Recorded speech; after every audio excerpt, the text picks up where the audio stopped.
from 10 a.m. to 6 p.m. Monday to Friday through phone as well as email. After our family support is available on weekends and evenings. Support groups are all listed on our website and offered over Zoom. The family-to-family class, you might want to call the warm line to get more information when the next class is, and same with the familiar-to-familiar and the persona-to-persona. The warm line extension, when you call for the persona-to-persona and family-to-family, you can call the 3065 extension.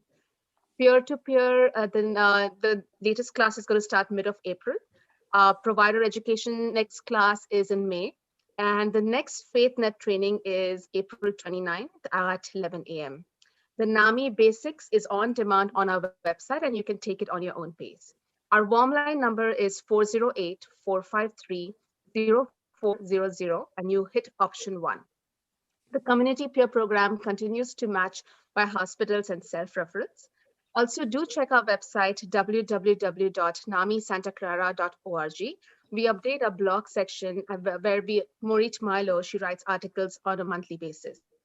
The NAMI Walks Silicon Valley will be on October 9th.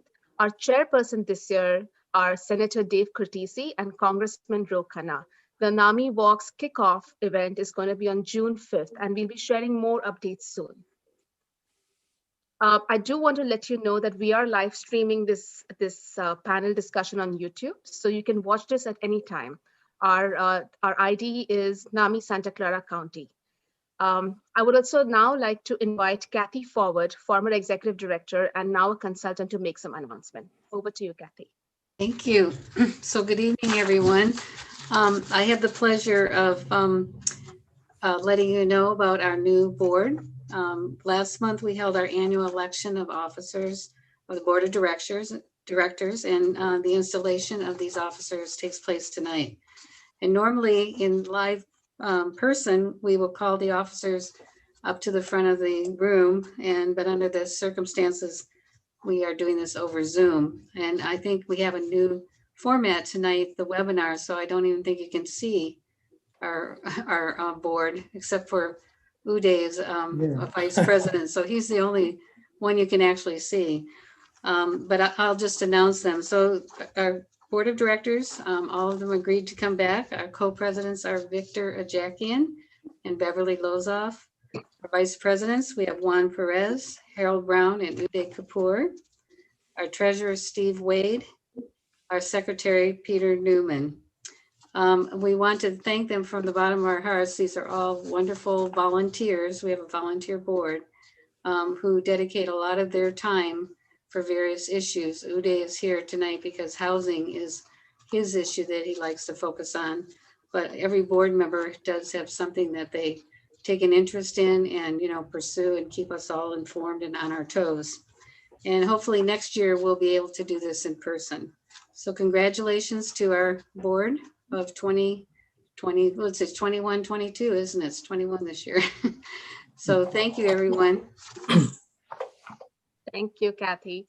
I now would like to invite Uday Kapoor, Vice President, Housing, for some opening comments and introduce our former Senator Jim Beall. Thank you, Ravina.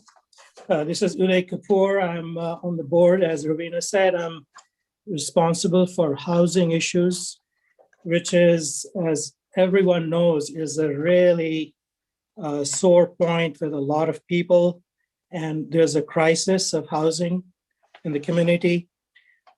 Housing, first of all, I'm really privileged to have 3 people here that I really admired, and they also happen to have been given our Community Merit Award. So former Senator Jim Beall, David Mineta, and Key Lee all have been recipients of our award, so welcome. And the other 2 gentlemen will be introduced later. So thank you very much. And it has been a labor of love. I've spoken at the Behavioral Health Board about housing issues, and they will be starting an ad hoc committee to address this issue. So I'm really happy about that. But housing, like food, is a basic human right and necessity for human beings to live and to thrive. And to see so many people homeless And to see this as a crisis for other people is very painful. And to have the gentlemen that are here, I really hope that we can find some actionable solutions and that we can track those. So welcome. I think that the issue of housing is very complex, and it has to meet the needs that are out there. The needs are very complex, you know, from developmental disabilities to people that have that are homeless. And then, of course, there are many kinds of issues when people come out of hospitals and EPS, and crisis residential. There is transitional housing, rehab, independent living arrangements, supportive housing, permanent supportive housing for the chronically ill. And of course, we are not even talking about support. That is an important issue as well. So the complexity of the housing, and for the people that need them is a very complex issue to track and also to solve the problems. But unless we get to the bottom of it, and everybody needs to be aware, you know, we need to, from governor on down, everybody needs to be aware of where things are and what is lacking and what the need is. So it takes a village. And the people that are voiceless and really have and they're very vulnerable, especially during the time of COVID. So I think the advocacy, community involvement, legislation, budgets, matching the budgets to the needs, and accountability and ease of access. These are key issues that I think need to be addressed. So with that, I would like to introduce my true mentor and many others, former Senator Jim Beall. I have introduced him before in another panel. During his 30 years in public office at the city, county, and state levels, he has been a champion and advocate for underserved youth, low-income families, and people facing mental health challenges. Through the passing of numerous landmark bills as a legislator, he has left his mark across the state. So with that, I would like to give the floor to Jim. Thank you. Yeah, what a year we've been through, right? Yes. I wanted to congratulate everybody on persevering over this last year. And I know that my NAMI family has persevered, because that's what makes us strong in NAMI, is to stick together and persevere, help each other, and make it through the year. And it's been a rough year. If you look at statistics, you see that from COVID standpoint, people with the mental health issues, severe mental illness, got hit really hard with the COVID. Essentially, group homes, living situations, and so forth did not work for them, and the fact that they have also homelessness in some cases. So we had our people, that persons with mental illness and our family members suffer quite a bit. And I say, as a community, we need to acknowledge that we've all suffered. My family in particular, of course, we have a family member that has developmental disabilities and schizoid affective disorder. And Whoopi, 2 weeks ago, he got out of the hospital, his nursing subacute hospital care, and it was 85 days. He was it was a tough one for us in the family. We had like ICU time for some time, and the situation was scary. And the emotional stress that we all went through because of those kinds of things, and not to mention him, we weren't able to talk to him. You know, he had to meet with us at FaceTime, FaceTime calls, and it was like we had to step out afterwards and take a break and cry a little bit. So I'm telling you, this is something it makes me more resolved to work on this issue more than ever. And I hope everybody else feels the same way. Please think about your resolution now. We have to fight the fight right now. Okay, what's going on? I want to talk about housing because I for a long time in the Senate, I chaired the housing committee of the state Senate, and we were able to put on the ballot Proposition 1 and 218 and get a $4 billion bond passed, and then a $2 billion mental health bond for housing for mental illness. So we had $6 billion total right there. Now what's happening with that is it's being spent. So like in about a year or two, that money is be spent on housing projects and other programs. So that money's going to be gone. That's for housing. So the problem we've had with the last 3 governors, I'm going to close the door so you don't hear my dog bark. That's a little better. Is the governor, the legislator has always been for this long-term housing program.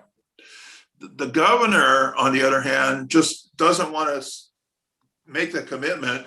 And so he's willing to fund year by year a certain amount in housing. And we have to haggle with him every year about how much that's going to be. But he's not willing to make like the long-term commitment. And that's the way Governor Newsom has handled this. He's been like real iffy. Now we hope that he changes, because what's going on is right now this housing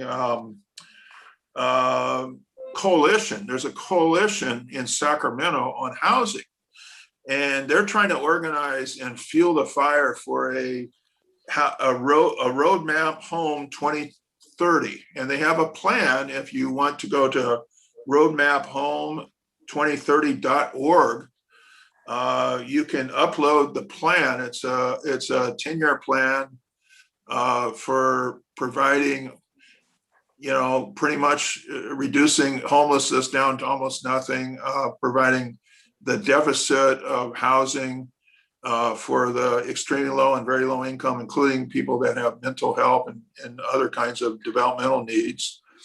And they're going to be lobbying the legislature this year to get that. Now, we've tried this before with the governor. We haven't been successful, but this is different now. This is different because we've gone through the COVID, and we now understand some of the weaknesses that cause us to have more deaths, more serious cases of COVID, from the public health standpoint. And I have to say, one of them is overcrowded conditions, not having adequate staff, inappropriate care levels, and just in terms of mental illness, not having appropriate types of supportive housing. So all that's being dealt with in the 2030 roadmap plan that's been developed by the coalition of various housing organizations. Now, there's also a Bay Area coalition that has been formed to present a Bay Area housing plan. And this has been worked on by a lot of our local legislators, such as my successor, David Cortese, and others. And they are trying to get for the Bay Area to have a housing program that's uniting all the housing programs together to solve the housing shortage in the Bay Area for everyone, including the homeless. So now, where does the housing funds come from? They come from the federal government. The Biden administration this infrastructure plan has housing in it. It has programs for people with disabilities, housing and programs for disabilities, which is good. The state is applying to Medi-Cal to allow, when you have a Medi-Cal program, you can use some of the Medi-Cal dollars to support people in terms of housing. So that would be like supportive housing services for projects that have mental health services on the site. It's called CalAIM. They have a plan. There's talk of a regional housing measure to be put on the 2022 ballot, and they're still working on that. I'm not sure that's part of that Bay Area one, but we'll see what happens. It might happen real quick in the next few months. Assemblymember David Chu is leading the charge on that with Senator Scott Wiener in the Senate. We have to get by the governor. That's a big barrier.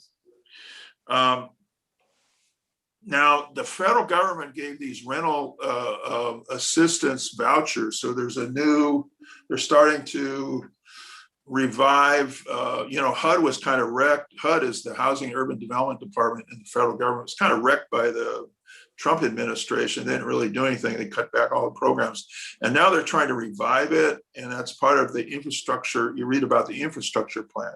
It's part to revive HUD and create more housing vouchers and get more assistance, rental assistance for people so that people won't become homeless, because we still have a need for rental assistance, and eviction protections is another big one. So the governor seems to be more sympathetic if he knows that the federal government is going to stand up and support that. So if we have the Congress come forward with this infrastructure plan, in my opinion, it looks like that will push the state government to get off the dime and maybe think about a longer term, larger housing proposal, which I know, I told some people today this, the state legislature, the members are ready and able to support that. I believe that strongly. I believe that if you talk to them, they are really tuned into this. We just have to convince the Department of Finance and the governor. So when we lobby in Sacramento, in NAMI's lobby day, I believe it's May, we should be requesting that the governor support the 2030 housing program that's being proposed by the Housing Coalition. And the mental health organizations should support the housing organizations as well. I want to wish you all well. On top of this, I know we'll talk about in the panelists about other issues, but I've given you sort of an overview to give you food for thought, and maybe the other panelists can also chime in to support what I'm saying, that we have to make a move this year. It's a good time to be effective in lobbying for housing for people that have mental health and other disabilities. So thank you, everybody. And I'm going to be very involved in this, and we'll be right there with you at the NAMI. And I know my wife is working hard on the NAMI walk, and she's been involved in that with the Jakian family and others for quite, I don't know, we've been involved over a decade. So we always go out and support NAMI walk, support Santa Clara County NAMI. Let's make it a strong organization this year. Let's make a extra effort to help NAMI build themselves up. And I just want to thank you all. Thank you all to the panel. Thank you. Thank you, Jim. Thank you. Thank you so much, Senator Beall, and thank you, Uday, for the opening comments. I now will introduce the panelists for tonight. Our first panelist is Keely. He's the Deputy County Executive and has worked for the County of Santa Clara for more than 13 years. He has led the effort to develop new supportive and affordable housing programs for Santa Clara County's most vulnerable individuals and families. Our second panelist is David Mineta. He's worked for 14 years as the Asian American Recovery Services Deputy Director in the Bay Area.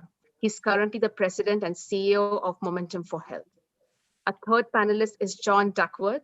He's a NAMI peer mentor who also serves on several boards as an advisor, including Lived Experience Advisory, Bay Area Legal Aid, and Recovery Cafe.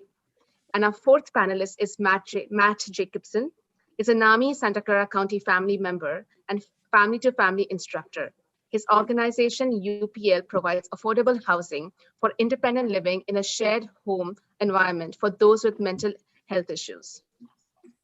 And now that I've introduced the panelists for tonight, I would like to introduce our moderator, Morit Milo. Morit is a veteran journalist and a former editor of Silicon Valley Business Journal. She's also a family member with a NAMI Santa Clara County affiliate. Over to you, Morit. Thank you, and good evening, and thank you for joining us, as Uday said, to discuss a very complex topic of finding supportive, affordable, quality housing that prevents those with mental illness and developmental disabilities from falling into the housing gap. For NAMI families and consumers, our housing needs take various forms. Permanent supportive housing for those with developmental disabilities and serious mental illness, supportive housing for those in need of ongoing wraparound services, supportive housing for those in need of further stabilization before stepping down into independent housing, and independent housing for those who are stable, have insight, and can self-manage their illness. In every one of these scenarios, the ultimate goal is the same. Our panel will discuss the problem, explore potential solutions, and conclude with their thoughts on action items needed to close the housing gap. So the first question this evening pertains to housing inventory. Key, I'd like to start with you. Prior to your current position as Deputy County Executive, you served as Director of County of Santa Clara Office of Supportive Housing. You worked on numerous projects to house the homeless, individuals diagnosed with mental illnesses, co-occurring illnesses, and developmental disabilities. Can you bring us up to date on the projects that have been online for this population and what else is in the pipeline? Thank you, Morit. Thanks for having me. Appreciate everything that NAMI is doing. And it's always a pleasure to see Uday and some of my old friends again. So first, I just want to acknowledge that, you know, even though there's still so much to do and so many additional resources that are needed, I think locally and at the state level, our elected leaders, you know, Senator Beall, Supervisor Chavez, and others have really, you know, carried the banner and sort of moved the ball forward on housing issues. And, you know, I think, you know, Senator Beall talked about No Place Like Home, and we'll get to some of those pieces too. But the sort of the biggest strategy or the most significant action over the last few years locally has been the passage of the 2016 Measure A Affordable Housing Bond that authorized the county to issue about $950 million in general obligation bonds. And sort of what was remarkable about that bond, not just the size, but that the vast majority of the bond proceeds would go towards housing, the construction or rehabilitation of housing, mostly apartments, that are really geared towards people with the least means, people with, sometimes we use the term extremely low income. They're, you know, earning just above minimum wage or right around there. And that housing that is affordable, accessible, and available with the right services for people with disabling conditions. So all of the permanent supportive housing that you talked about. And of course, mainly we're talking about apartments, but we could be also use those funds for residential care facilities and sort of other types of housing settings. So the housing bond is sort of one of the key resources that we have locally. And in addition to the housing bond, which is $950 million, there's a variety of other resources. The No Place Like Home funds, that's about $100 million, $90 to $100 million. That's sort of allocated to the county. We don't have it all yet, but that's sort of allocated to us. And then, you know, we've also set aside made a commitment for like $40 million of affordable housing that would produce units that are accessible to persons with intellectual or development disabilities. And then, we've allocated some other funds. So let me just sort of talk about the housing bonds, and sort of that's the biggest one. So far, it passed in November of 2016. It took us about 8 months or so to get all the board to approve the guidelines and things like that. But so far, we've allocated, over $600 million. And this is contributing to the development of almost 3,600 new housing units. And so 3,600 is a good number. And sort of, again, what is consistent with the housing bond intention, about 1,800 of those units are supportive housing. So for homeless persons, and about 500 of those are for extremely low income households. So the vast majority of these 3,600 units that we've approved or approved funding for are for our most vulnerable members in our community. And sort of, I'll just do one other data point, Maurice, and then is that, prior to 2015, I think in all of Santa Clara County, there was like 250 to 300 units of supportive housing of all types. Since then, thanks to the bond, thanks to No Place Like Home, thanks to so many other things, we, the county and our community, have contributed to the development of 700, almost 800 units of permanent supportive housing. 500 are under construction, and another 900 or so are in the pipeline. So I know that these things take time, but I want the community to know, your members to know, that we are trying to allocate the funds expeditiously and making sure that those funds goes towards the support of the types of units that some of your members need. Okay, great. Thank you. Kai, I just want to ask you one other question about that. So those that are in the pipeline, are we talking about a 4 to 6 year development before that'll come to fruition then for those looking to secure supportive housing? Yeah, so the pipeline number that I gave you of supportive housing units, those will range from like 2 to 5 years. Okay. So if it's not under construction now, it takes about 2 years just for construction, but some of them aren't even yet ready for construction. Okay, and I assume that also COVID probably delayed that to a degree when things had to stop, or not so bad? Yeah, COVID did create some delays, and while residential construction was allowed to continue, it caused some delays in the sense that you couldn't necessarily have the same number of people, on the job site. Mm-hmm. So there were some delays around that. But just generally, these things take a lot of time, and sort of all the stars have to align, the financing, both locally and at the state, the entitlement process, and of course, the actual construction. Right. Okay, great. Well, thank you for that.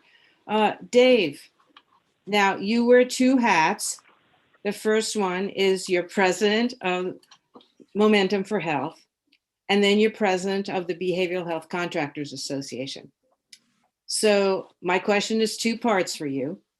First, in your leadership role at Momentum, you have a new housing project coming online, I believe. And I was hoping you could talk a little bit about the specifics. This should be a new residential treatment facility. Yes, thank you, Maurice. Thanks, everybody. It's great to be on this panel and with this distinguished crew. Thank you, Senator Beall, and thank you, Key. Also, congratulations also to the newly elected board. I think we are very, very fortunate to have such a strong NAMI chapter here in Santa Clara, but really it's the board and all the volunteers and all the staff working so hard to make it what it is. So I just want to thank everybody, and Vic and Bev, just congratulations, great job. Okay, I think Maureen asked a question, so I better answer it.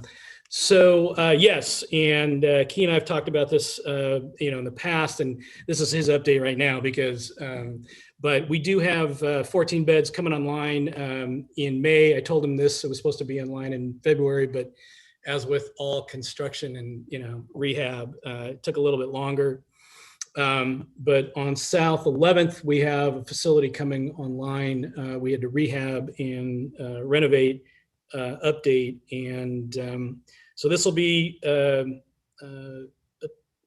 think, total of 15 beds, but one of them is for our peer manager, property manager, and then the rest are for clients in the intensive full service partnership program or full service partnership program at Momentum. These are folks that otherwise they would be unhoused. We don't know, they would be, they're for sure unstably housed. And again, because of, I think, Jim and, Senator Beall and what, Key and others have been doing in the county, the Board of Supervisors, we have County General Fund that actually funds these supplemental payments, these, and we'll get into it tonight, to be able to fund more adequately these beds.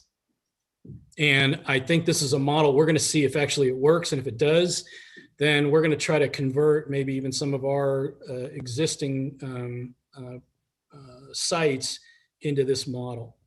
Because, again, if folks are unstably housed, they're out in the streets, their chance of recovery are really, really tough.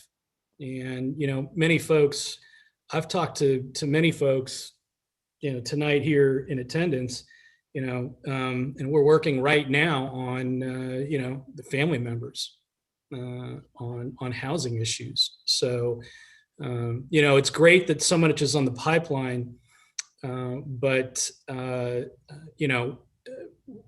what I want to just say is that it's the entire continuum. And I don't know, hey, Kyle, is it possible to throw that one of those slides up, you think? I don't know. I don't know if you got that email from me, Kyle. I just sent it.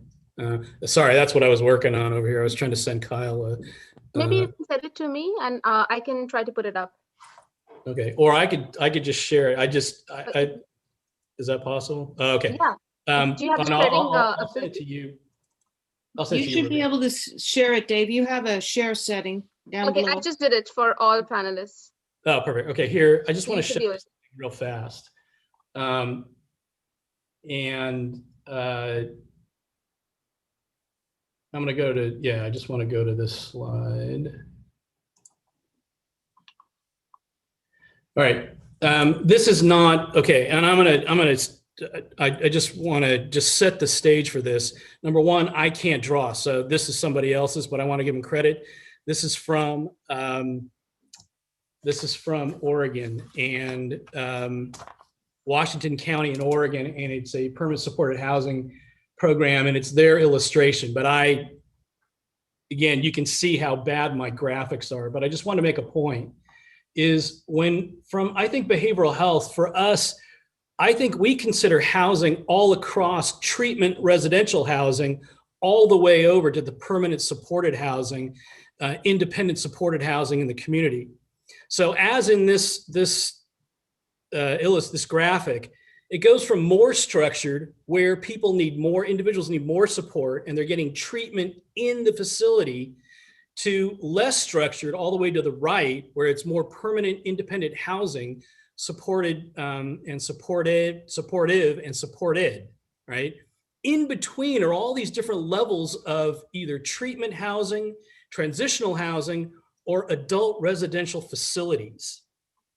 And what I would try to say, and it's not just me, but a lot of the providers and people here on the panel, is it's that entire continuum we need to pay attention to.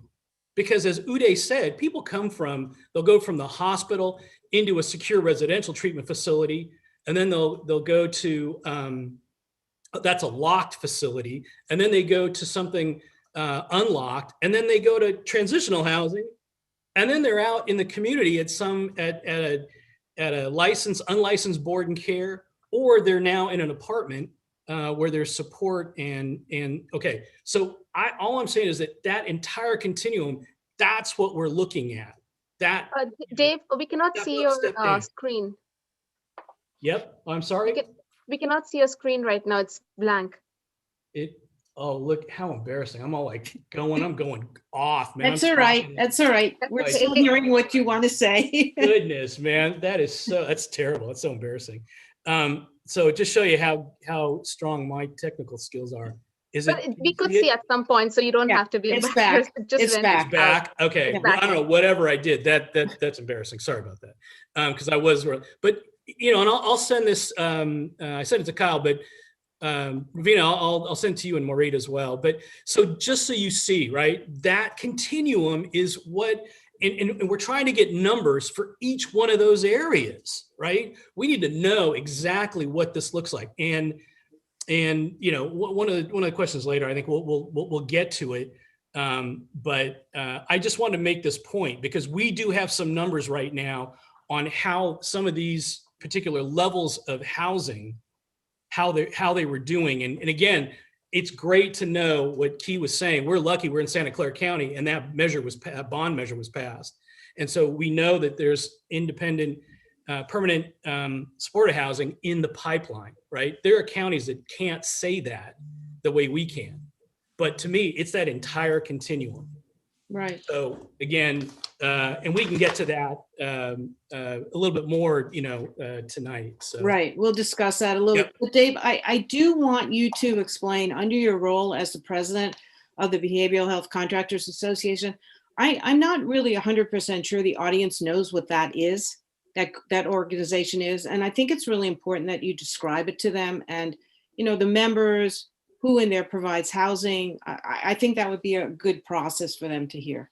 Thanks, Maureen. And, just again, the 60-second elevator description of the Behavioral Health Contractors Association, these are all the nonprofit providers of behavioral health services in the county. So that's from mental health to substance use disorder services. It's for different populations, ethnic specific, general community, developmental disability community. It's everybody. It's 30 plus members and all different age groups. Some of the agencies are multi-county. So we have, many providers like Uplift that even though they were born here in Santa Clara County, they have now branched out to 30 plus counties throughout the state, and other agencies that are specifically Community Solutions being one that are in South County, but have actually grown and brought their service to other parts of the county. So if you've received services in Santa Clara County, most likely you or your family member have received services from a BHCA contractor. Okay, great. That makes people realize who's connecting to who when they have help. Yep. So I'm going to go over to John. And John, I need you to, oh, good. You unmuted yourself. Wonderful. Okay. So after a lifetime of battling homelessness, you finally won the war. And about 9 years ago, you found a clean and affordable Section 8 housing apartment. I want you to explain to the audience, please, how difficult it was for you to find Section 8 housing, and for that matter, any housing for all those years. Hi, thank you. Well, the part that I have now was the easy part. I was lucky, just plain luck. Back in the early 2000s, Santa Clara started giving everybody a number and for social services. For every time you come into the shelter, or every time you eat a meal, you give them your number, and so they keep that on a computer. So they have a way of verifying who's been homeless the longest and that type of thing. So my number was 781, and I got in early on that, and it may be up to 500,000 by now. I don't know. The second thing that happened was I got clean and sober at Montgomery Street Inn, and as it turned out, they had some discretionary vouchers for Section 8, and one day they somehow I made an impression on them, and then one day they just said, well, would you like a place to live? And, "Oh, okay, let me think about it." So anyway, they had the Section 8 vouchers, and I got one, and I was sort of worried because I had 60 days to find a place, and I didn't have any kind of rental references. I didn't have anything that said, well, you've lived here, you've lived there. So they had a list there at the Housing Authority, and I started at the top and went to Sunnyvale, and they had an apartment, and which they were trying to rent because the people upstairs never turned their stereo down except when they were fighting. So anyway, I lived there. I was good to my lease. I was a good tenant, and the apartment I was in burned. The person started the fire. I got burned out. I went to another apartment, and then I was just, I never caused any problems. So when I went to the place where I am now, which is a senior living, and it's it's hard to get in. They want all kinds of references and everything, and it's fairly expensive, but I get $438 a month Social Security. I'm retired, so it doesn't leave a lot for rent or anything else. But with my Section 8, I was able to get an apartment there, and it's very nice to have security cameras, to have strong doors. It's all double pane glass, so it's quiet and secure. It's in a nice neighborhood. It's close to the stores and close to the buses. And I just like to mention my brother's severely disabled, and he's in a group home here in San Jose, and it's fantastic. Those folks there are just great, and we love living in San Jose. So John, let me ask you, life was not easy. You to where you got today didn't happen for quite some time. And when you see the people today out on the streets who are homeless, struggling with mental health problems, what do you think would help them to navigate out of that scenario? What can you offer them as advice in that? Sure. One of the things is everything is about baby steps, and you have to, I think folks should realize that each small step is a victory. You get a phone, maybe find a place to keep your stuff during the day, volunteer, find some place to volunteer, explore different agencies, because there's so many different agencies, and some of them have a better fit for each individual. You never know who you're going to meet somewhere, that somebody that's just going to take a shine to you, and things like that help. I was just, I have to give a shout out to Wanda Alexander. She hired me, and I worked for 12 years. She passed away last month, but everything that I am, I owe a great deal to her. Just consider educational opportunities. Sometimes you can get scholarships or different things to go to school, and they'll maybe pay for to be in a dorm. Church or spiritual involvement, types of things. That one of the biggest enemies of being homeless is just the boredom and the tedium of being homeless, of not having a place to just relax, just somewhere to sit and be. So having supportive services out there in the community is certainly what you relied on. You found them, so others would need to. Well, we were promised. Yeah, we were promised back when they shut the mental hospitals down. We were promised that they were going to put types of services on the street for the people that were being released from the hospitals, and that never materialized. Mm-hmm. I don't think, and that bill is long overdue, and we need to collect on it with interest. Sounds right. Sounds right. And I guess the last thing I would tell people is keep up with the news in case new opportunities open, and take your meds. Sounds good. I appreciate that, John. Thank you for that candor. Matt, let me come to you now. So you have a unique story pertaining to housing inventory. As a NAMI family member, you discovered a lack of housing when you were searching for housing for your son. And then this led you to an innovative approach for affordable housing, and you created an organization called UPL. Can you explain to the audience about your housing model and the environment within those homes? I'll do my best. I do want to say next time, can I go first? Okay, we'll change the order next time. No, I basically, I concur pretty much with everybody, what I hear everyone talking about. I guess I want to try to give you, you want to hear a story, I want to give you the short story. So the short story goes like this. It all started, really how my journey into housing started with mental health. And that mental health started with my own kids. I have two sons that have struggled and are still struggling over the life of the last, I would say, 15 years, have struggled with their own mental health, schizophrenia, with dual diagnosis of addictions, schizoaffective disorder with depression. So housing all for me did start with mental health and NAMI. So NAMI pretty much saved my life. I won't go into all that right now, but I did take family to family back in 2009. And because I'm such a slow learner, I had to take it again in 2013.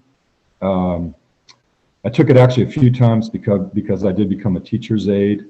And so going through that process with my kids and NAMI, I learned over time that there's definitely a shortage of housing. I mean, that's a given, but not only did I learn that there was a shortage of housing, but as we've already talked about, it's really a shortage of the right type of housing. And as we've already talked about, it's kind of a complex issue. More importantly than the shortage of housing, I realized that I became aware, I guess you might say, of how important housing can be as a piece, not as the one answer, but as a piece of the puzzle to treatment and recovery. So if that makes any sense, I started looking at how important housing is, how it can make such a big difference for someone that's trying to get treatment and recovery and stay in treatment and recovery. So that sort of just led me, actually my first house was created out of a need for finding a house for a pastor that I was close to and who my son was actually living with, and they needed a house and I found them one. And that was my first, that was about 2013. And then going through that experience, I realized, hey, this works. I saw what impact it had for my son, how much it helped him, get on his meds, stay on his meds, have some stability in his life. And that just kind of led me into, hey, we need to do this more. And now today we have, it's evolved, of course. Today we have 14 houses. We do work with some of the agencies that we're talking about, like, for example, just to name a few, Abode Services, Home First, Community Solutions, which has already been mentioned tonight, New Directions, Bill Wilson Center, and more. I think that how I would sort of try to connect it together is, it is a complex issue, and like we heard David say, there's a continuum of housing. From the outside in, we think of housing being kind of simple, it's like a house is, 4 walls with a roof and a floor. That's the simple part. But I kind of look at it as it's more or less finding what I would call placement, the proper placement for people into where they're going to benefit the most. And so it's kind of a tricky, challenging, complex thing to really, when I talk about placement, I'm talking about proper placement for people. Our housing is really independent living for the most part. It's in a shared housing environment, and it's for adults. Okay, it's for independent adults. Now that said, we currently house over 90 adults and over 30 children, because the fact of the matter is that adults have children. So I don't know. I kind of hope that answers your question a little bit. I know I'm kind of running. No, ideas. It does. So, It does. I think the things that you had mentioned to me when we had talked earlier was that in addition to independent housing, you have a combination of people with mental illness as well as people who don't have any mental health problems. So you have a community within each home. And then in there, you also have certain guidelines where it's a sober environment. There's no alcohol, there's certainly no drugs. And so you've created an environment that it's healthy. And at the same time, you've brought different groups of people together. Am I correct in how? Yeah, I mean, I think that the fact of the matter is, and you kind of reminded me of a couple things. The house rules the house rules that we have in our houses are more like the roadmap, like a navigation tool. No drugs, no alcohol, no marijuana, no guests overnight, stuff like that. So the house rules are more just like a roadmap or guidelines for people to follow. Our goal is always the same. It's no matter what happens, our goal is a happy, healthy, safe, comfortable home environment. Mm-hmm. And so, each house has its own personality, okay, which is kind of organic and somewhat created on its own between the people. Our philosophy is that whether you're struggling with mental health or not, you deserve housing. And so some of the people in our homes are not struggling with mental health. So we sort of feel like, people that are struggling with mental health can coexist with people that are not, and vice versa. Mm-hmm. And so we don't discriminate, you might say. We believe that people in a community can be successful together. Wonderful. So I'm going to move on. Thank you for that, Matt. I'm going to move on. Kia, I just want to ask you quickly, because I'm looking at the time and we're moving a little, we need to move a little quicker. It's my understanding that the county just received $2 million in the third round from funding from No Place Like Home from Prop 2. And I believe it was about $2 million that came in now in the third round. Am I correct with that? That's the information I thought I saw come through. And I was wondering, is all of that $2 million going towards permanent supportive housing, or how are those funds going to be allocated? Do you know yet?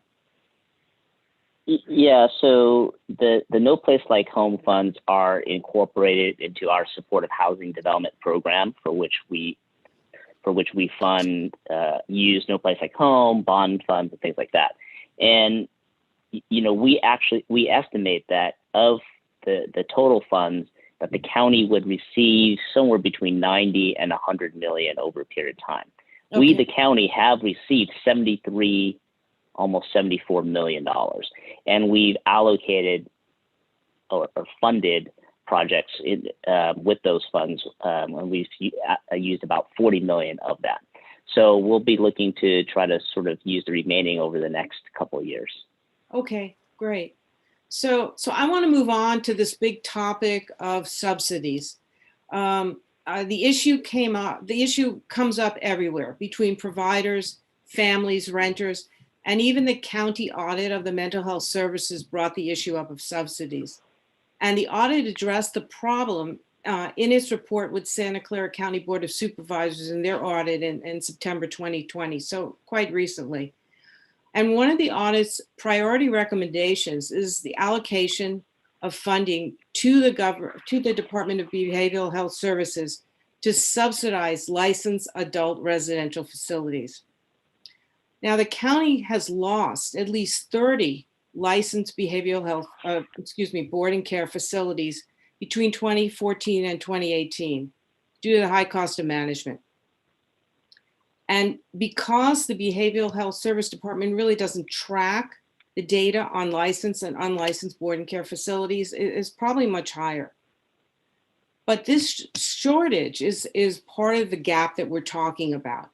The way, without those homes, without these facilities, we have no way to care for individuals with severe mental illness, developmental disabilities, individuals transitioning out of hospitals, out of residential treatment programs, as we've all been talking about, that continuity of care moment.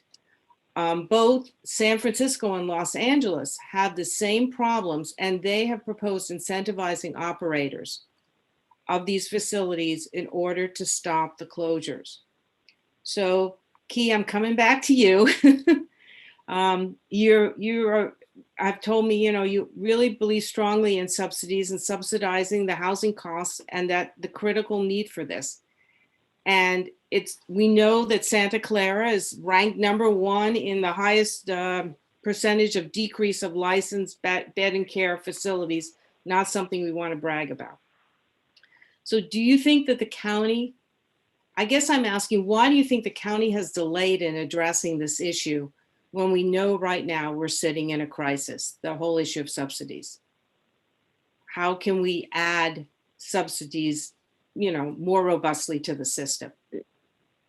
Yeah, I think the sort of term subsidies, let me just sort of broaden it a little bit to mean sort of like we need to find a way to make residential care facilities pencil, primarily for people with a serious mental illness or other disabling conditions who need assistance with, activities of daily living. I think for the most part, individuals with intellectual and development disabilities, while there's still a need, I think there's a sort of a more structured system and a way to fund those residential care facilities. That's number one. Number two, the county provides subsidies, if you will, in sort of two forms. We put about $60 to $90 million in various subsidies for patches, housing flex funds, and all that type of stuff that goes to a range of housing options, including the residential care facilities. But the bottom line is we need to get more residential care facilities up and going. We have tried several times actually to acquire and then to hire operators for residential care facilities. On the hiring or trying to identify operators, there was a dearth, and then but I think now with Momentum's trying to expand, maybe a few other agencies, I think organizations are willing to sort of become operators. And I think the county has signaled that, look, we need residential care facilities, so we need to make them pencil, so we need to basically the pro forma. So that's number one. The second part of it is, well, where are they going to be? Like, we have to create them, when they're going away. They're not just, it's not just the building being vacant, the buildings being, vacated, sold, and, all that type of stuff. Mm-hmm. And I've been a part of like 3 efforts to buy multiple properties. The last one was just like 2 months ago. So if you have properties that could be, used as residential care facilities, we want to talk to you about acquiring them, rehabbing them. If you're an operator with experience in, obtaining community care licensing, and then also operating residential care facilities, we definitely want to talk to you as well. So I don't think it's a lack of willingness. It's sort of like, where are we going to put these subsidies, number one. And two, the subsidies are an ongoing, continuously growing cost. Let's just be clear about that. And unless we can get more federal subsidies that can be used as Section 8, that we can give to tenants, that they can also use as, at the residential care facilities. Unless we can get that, unless we can maybe think about, how we can use CalAIM to sort of, use Medi-Cal to fund the residential care facilities, that all of that is going to come out of basically discretionary funds, which, this is a need. I'm a champion, but different people, there are always competing interests in all of that. So I'll stop there. So you bring up a really important point, because in the audit, they gave a really great example of the problem. They talked about a 13-bed licensed adult residential facility, and the expenses to run that facility were $415,000 a year. And the revenues that were coming in were only $158,000. So you're looking at, annual loss of over $250,000. And it's not sustainable, right? So they suggested, a subsidy of $54 a day, which would close the gap and would cost the county about $12.3 million a year. So even if they're breaking even, and Dave, I'm going to ask you this, even if these subsidies are breaking even, because you've got your provider group and everything, even if these subsidies were breaking even based on what the audit said, is breaking even enough for these facilities to be incentivized to continue? You're on mute. Sorry, I don't think so. I mean, and I just want to again, Marie, you've talked about the audit. The other thing just wanted to point out something again on this slide deck. Hopefully, I won't be talking and there won't be up there, but and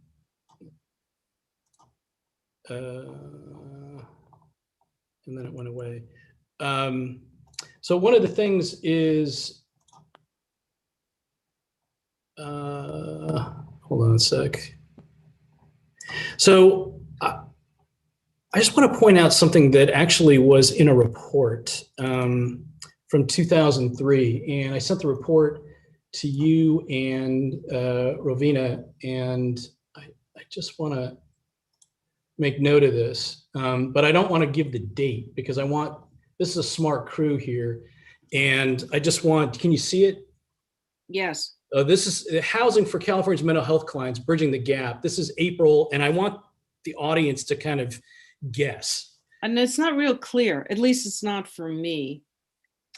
Let's see. I don't know how to make it. I can see it. I don't know if it's not clear for others. Yeah. Oh yeah, I just had to open it. It's okay. Okay. I can see it. Yeah. Okay. So the findings, I just want to just point out a couple of the findings. This is acute care bed shortages, right? This is across that system we were just talking about. Right. Reported loss of licensed residential care beds.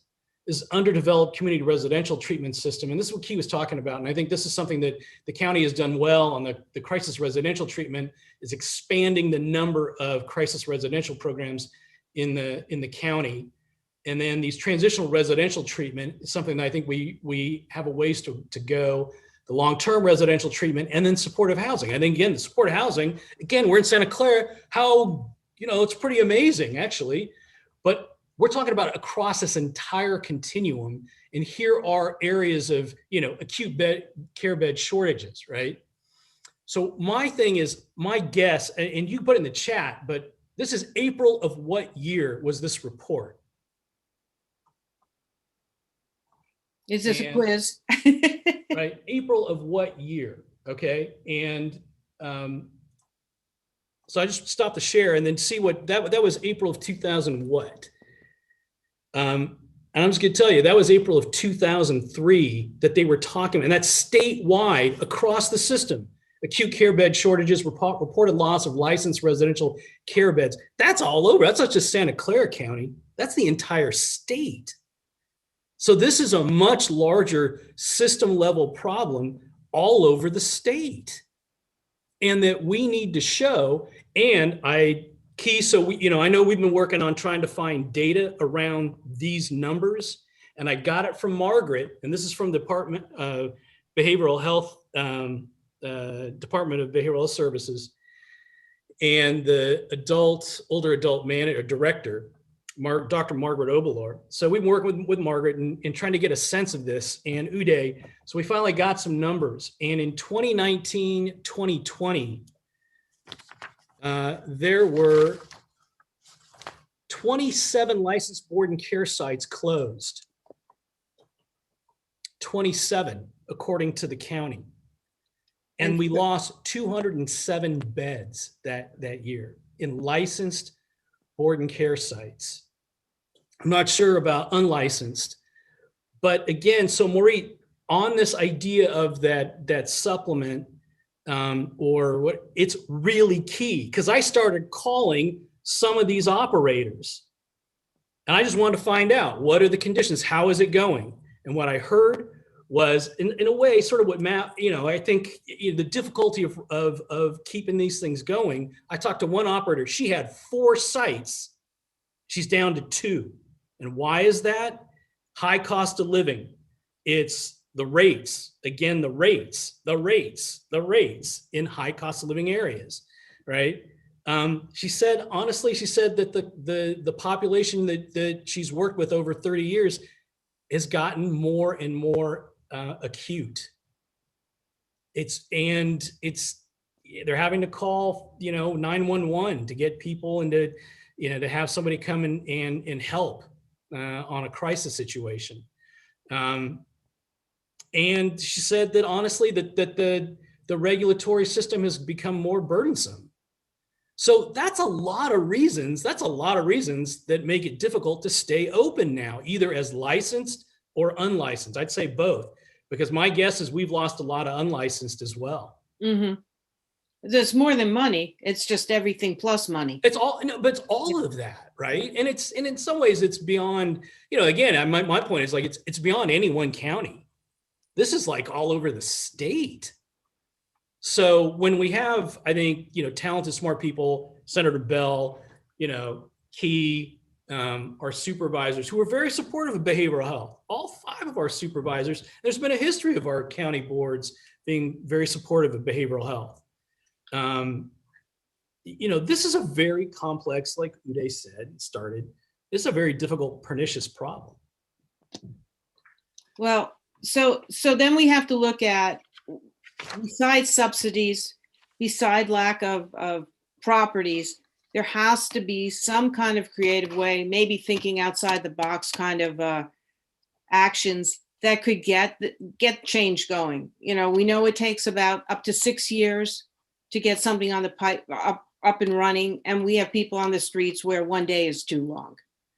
So the question then arises, what do we do, right? Well, there are projects out there now that I don't know why we couldn't consider converting those just because it's for homeless. Why can't the target also be for those with mental health and mental illness issues? So home key, room key, this got a lot of money from this general fund and through philanthropic, oh my goodness, I can't even talk anymore, through philanthropic funding.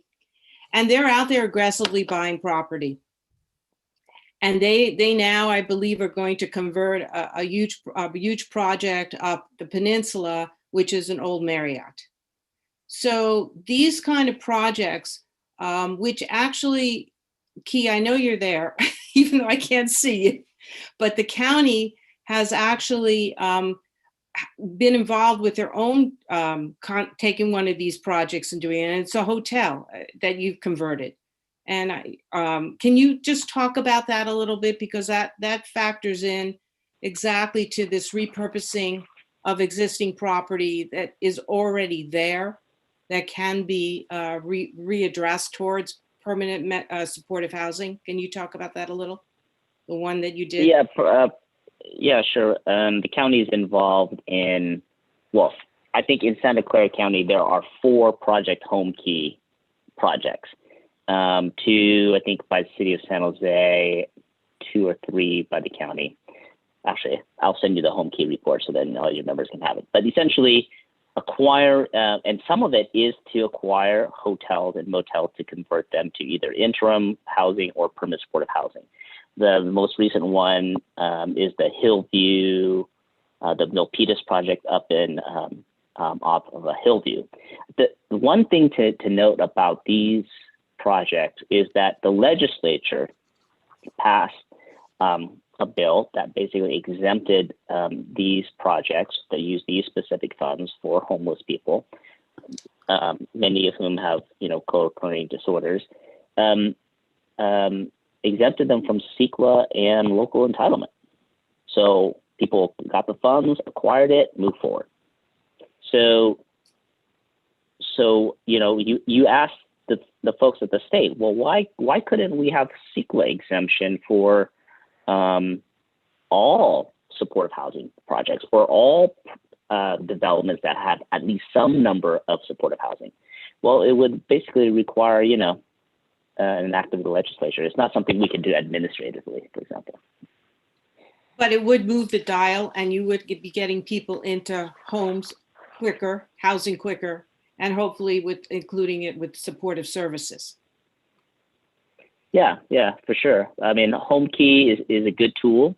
All of the supportive housing units that we create, that we construct or rehabilitate or acquire, there's already, not only are we subsidizing or providing a loan for the development, we are arranging for the ongoing operating subsidy and funding the ongoing services, including specialty mental health services for all of them. So we're happy to do it. And in one way, that's probably one of the good things that came out of the pandemic was this rethinking of how to take property that's out there that can be repurposed and reused quickly. I think there's other ways to do it as well. You know, up in the city, they've got a modular unit, a housing project going up. It's all modular. It's going to house 145 people this fall up in San Francisco. It's permanent supportive housing. By going the modular route, instead of paying $700,000 a unit, it's going to be about $383,000 a unit. Is that something that the county would ever consider, Key, to take and if they have the land, create modular versus the traditional, longer term cost of putting in putting in that kind of housing? Would they consider taking a modular approach? By modular, you mean not the modular construction, but the modular units. The modular units, correct. The modular units. One, of course. I mean, one of the Home Key projects is the one in Mountain View, is basically using these shipping container modular units. Yeah. I mean, of course, we're always going to be looking for things that are cheaper, faster. So yeah. Okay, great. And then I also wanted to just bring up the idea of the tiny homes as well. Those are out there. They're right now, I think, just for people who do not have mental health problems. There was a community that was built in part of San Jose. Is there any reason, let me ask you, Dave, is there any reason why tiny homes in your mind couldn't become homes for those with mental health issues? And maybe in there you'd have one unit that was actually just part of the supportive services. So within the enclave there you have it. I guess the idea behind it is, what can we do quickly, efficiently, and help those out there and solve this gap problem? Yeah. I mean, I think, at this point, given the sort of crisis we're in, and again, just to remind all of us to the obvious and how Jim started us off, is that, because of COVID, right, and the impact of the pandemic, is we fully expect, and we think we're starting to see increases in folks coming into the behavioral health system. So, this is something that it seems to me that all ideas need to be run out. We need to be looking at all kinds of ideas. Home First, Andrea Urton at Home First, I know that they're working on the tiny homes project, and they, and many of the folks, again, sort of not everyone who's homeless has a behavioral health condition, and not everyone who's got a behavioral health, condition is homeless. But Home First, it's a homeless services agency. They are working in this area of those, I think those tiny homes, and sort of providing services in those, in that community. So I can't stress this enough, Maureen, that again, across that continuum, we just have to actually keep adding numbers across that continuum, from all the way from the residential housing all the way out to the independent permanent supported housing. And so whatever form, man, I think whether it's modular, it's tiny home, it's, I think we have got to keep pushing for more behavioral health housing. Jim, do I see your hand raised there? I think you want to weigh in. I just want to point out that the state of California has a constitutional provision that says, it's Article 34, that says that every publicly owned housing project has to be submitted, the project, the numbers have to be submitted to the voters. And there's a bill right now, which is something that was done in 1952. I think it was done for racial prejudice reasons when the federal government eliminated discrimination against people based on ethnic, racial conditions. So they said you couldn't discriminate in the sale and rental of housing. So they reacted in California by putting this measure on the ballot. I think it was 1952, and it passed, Article 34. There is a measure that is in the legislature right now, and we hope will be approved and will be placed on the ballot to eliminate this racially prejudiced measure, and that we would be able to publicly fund public-owned housing by the government. It seems to me that that would be like a first step.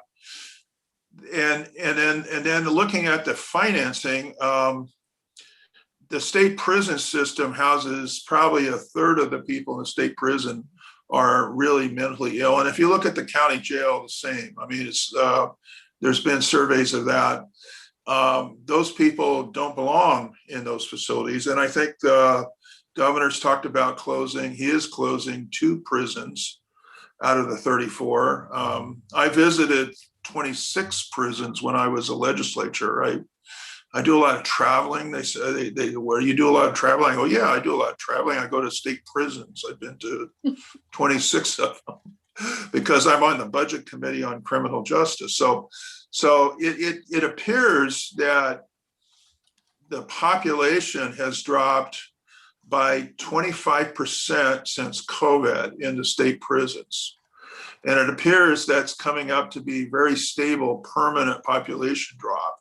And what that means is there's going to be a little extra money in the state budget from an operational standpoint that could be matched with the CalAIM funds and fund perhaps mentally ill residential and care facilities like we're talking about.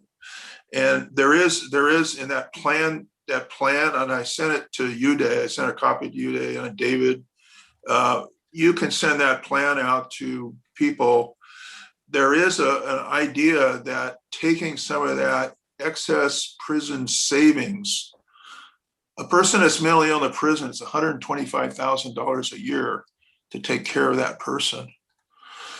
Think of what you can do with the $125,000 if you can match with the federal government that money for mental health residential treatment. You can take care of the most severe cases with that kind of funding, and that would provide a little extra, a lot extra, actually, billions of dollars. It'd be billions of dollars. I think we spend like $15 billion a year on the state prison system. And if they'd gone down 25%, the state budget, that would be, that gives us an opening right there to get more funding for housing, residential housing, for people that need supportive mental health services, substance abuse services. Believe me, the drug and mental health courts, the judges are strongly in favor of this because they're saying they can't find a home for people that they have in their courts to send them to. There's no place for them. There's a backlog. A lot of cases, they just can't get them out of the county jail because there's no place to send them because they have to stay in the county jail. And that is like therapeutically obscene, you know, for somebody to just, you know, that really should be in a treatment to be in a county jail where you can't have any therapy. Right. So I think what I'm saying is the county should be looking at maybe transitioning their criminal justice system and looking at their criminal justice assets, you know, fixed assets, maybe some of the ranches and maybe some of those other facilities to try to create additional facilities. And that's what state government's doing right now. They have excess capacity in the system and they're doing some conversions, changing prisons to mental health oriented facilities, especially in the juvenile state facilities, which are changing quite a bit. So I think government should shift, maybe do some creative shifting of the dollars. And you already own these facilities. Why not spend a little money converting them and changing them, and maybe do something like that, and you can create a few hundred beds that way. Yeah. I think in Santa Clara County. Yeah, that's great. So, you know, cut Elmwood in half and take half of it and turn it into maybe some pods, you know, where we have mental health programs in there, you know? Right. Since the population is there's such a big portion of the population that needs it anyway. Well, they're probably people that don't even belong in the jail. They're there because they're waiting trial and they can't be determined to be competent for trial or something. Or so they just sit there in the prison until somebody makes a ruling on it. Right. So I see we went over time, which was expected. And I did want to ask everybody if they had a thought as to how, if they had the opportunity to look at everything, subsidies, changes in how we're doing things, some of the suggestions that have come up, you know, with the different kind of repurposing, or even what Jim said about changing, you know, the usage of the prison systems and the jails and everything. If you can very quickly, and I'm going to ask everybody very quickly to do this, and I'll start with Key. Can you tell me what would you see as your priority action items that would help us get further away from falling into this housing gap? Can you name a couple of priority items that you would put at the top of your list based on what we talked about a little bit? Okay, this, for me, the complexity of housing development, acquisitions, residential care facilities, I mean, those things are very sort of technical, right? It's just every project has so many details, it takes a lot of work. Where I think we have to focus is sort of like a fundamental change. Like, we at the county, we are sort of working within the rules that we have, and sometimes we get creative with the housing bond and things like that, but we need to support our legislators who are willing to sort of make fundamental changes in how California, you know, addresses housing, who can build housing and where can it be built, and, you know, what restrictions can be put in place.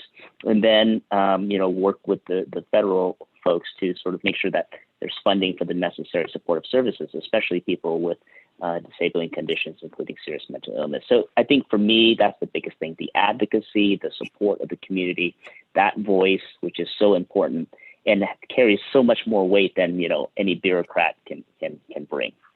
Thank you. Dave, real quickly, what would you be your priority action items? The same as Keys, or do you have some more? Yeah, I mean, one is that right now we are working on our strategic plan for the next 3 to 4 years, and housing's taken up a lot of our conversation right now. One of the things that we're going to do is probably spend the next few months really researching sort of best practice models to see how we can expand, our housing stock. We have about, like 10 supported housing sites now. We've got different residential care facilities. We want to see where we can add, where we can help add additional stock. And so in addition to working with either Jim or Key and on this, I heard, Senator Beall's, call to action tonight is, we're going to keep discussing with all local, government bodies on how we can actually help increase stock for behavioral health housing. Thank you. Okay, I've sort of left Matt and John out of this, so I want to ask you real quick, Matt, your priorities. What would you be your number priorities for action items going forward? Anything more than what we've talked about? Yeah, there's several, but if I was going to pick one, I would just say that I think whether you're talking about housing or supportive services, the fact of the matter is it always takes money, and it's always about affordability and sustainability. And I feel like there's a general perception throughout the community that when it comes to housing and supportive services for disabled or mental health or anything that's a barrier to entry, into housing or even supportive services, I think there's a general perception that all that should come from public funds, or usually does come from public funds.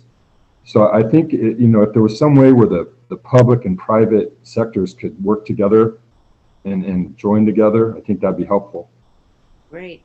I don't know what the first step to that is, because I'm not involved in the public, I'm more in the private, but I would certainly relish and welcome the idea to somehow, bridge that gap between the public and private.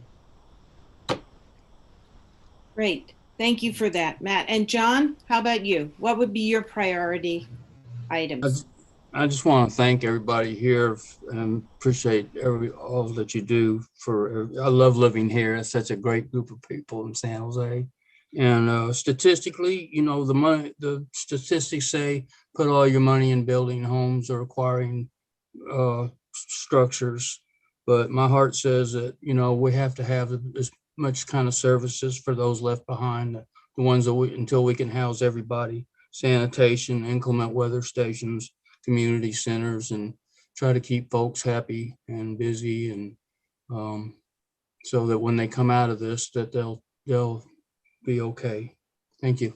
Thank you, John. Jim, did you have a thought on this?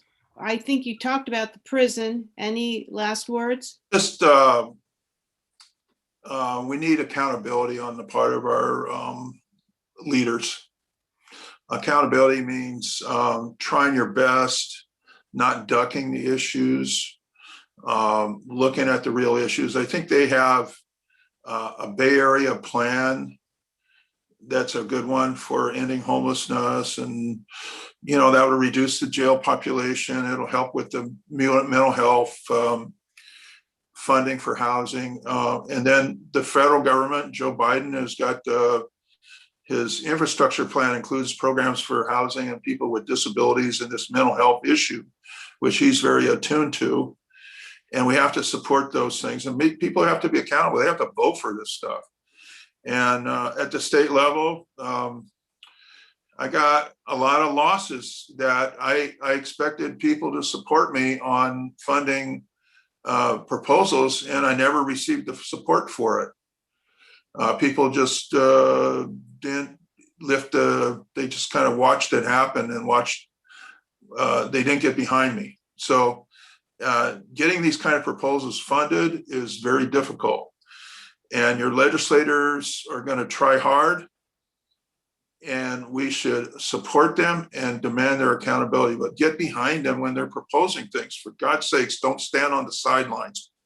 Get involved. Don't stand on the sidelines. Please help out. And these proposals we talk about, they've all been proposed in the legislature. There's not a single idea I haven't heard before in a bill that most likely, most of them have not been successful. So we have to get behind these people and help them out, get these things through, push these things through. That's the only way. I mean, we had some people on the developmental disabilities lock themselves to the door in the governor's office, and he finally signed a bill for funding. We have to get It very was like- serious here. I mean, they actually called me out of a hearing. They said, Senator, there's some people that the High Patrol wants you to come down and talk to them. And I go, why? And so I go down there and I said, why do you want me to talk to them? They said, well, we have this one, the High Patrol commander says, well, I have a kid that's developmentally disabled. And I just can't, I don't want to arrest these people. It's like, it's part of my family, you know? And I said, well, me too. So let's see what we can do. But they got the funding by direct action fund, you know, supporting the people that really pushed it through. And that's, you're competing against people with a lot of money, a lot of power, and mentally ill. There's not a big lobby for that with a lot of bucks in the bank, you know. So we have to use our elbow grease and our heart. We have to have the big heart. So thank you.